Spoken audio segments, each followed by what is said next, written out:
Hello les amis, je suis ravie de vous retrouver sur cette vidéo, la vidéo numéro 13, notre 13e défi sur nos 30 jours pour développer 30 compétences pour être un véritable coach d'élite.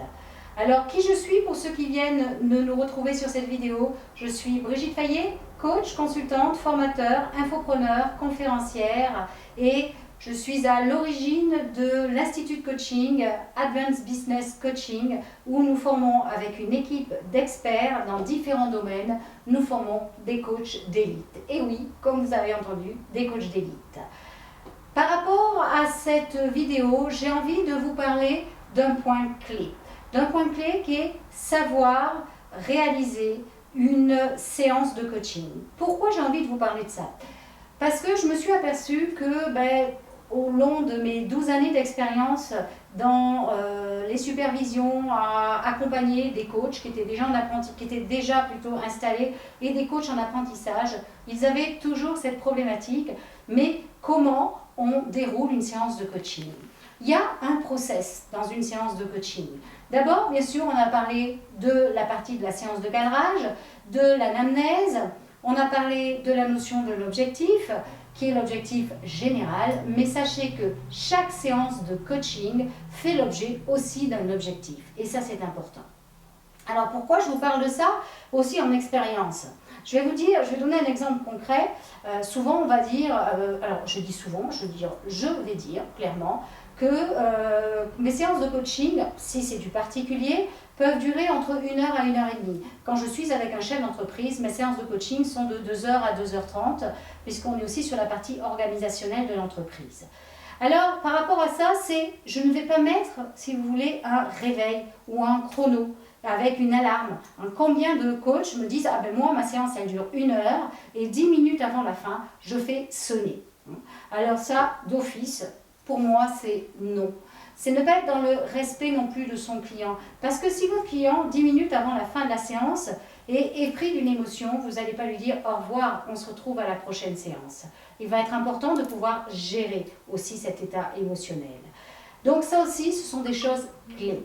Vous allez aussi, par rapport à cet objectif général, définir bien sûr un nombre de séances. Souvent, on parle de 12 séances qui sont nécessaires, je dirais, pour emmener le client vers l'atteinte de son objectif. Ça peut durer entre 3 à 6 mois en fonction si on est avec du particulier, avec un chef d'entreprise, avec un sportif de haut niveau. Tout ça aussi, ça s'établit.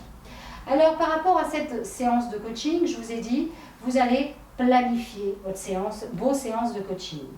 Par contre, ne dites pas aussi, comme j'ai pu voir dans certains cas, à la séance 2, on va faire ça, à la séance 3, on va faire ça, à la séance 4, on va faire ça.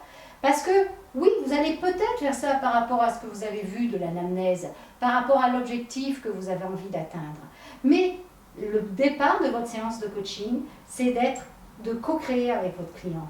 Et donc, ça veut dire quoi? Ça veut dire que vous allez commencer votre séance de coaching avec feedback.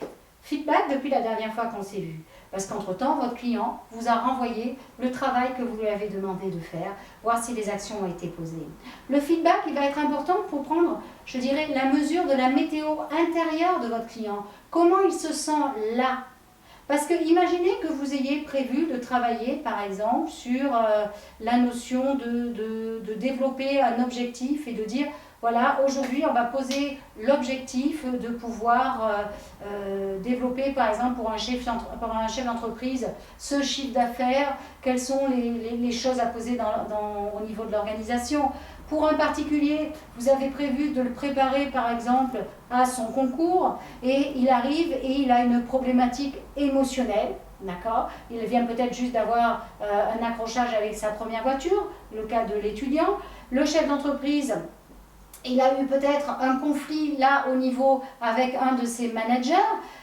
Donc ça veut dire que ce que vous aviez prévu initialement n'est pas important. Ce que vous allez faire concrètement, c'est ce que votre client est en train de vivre là.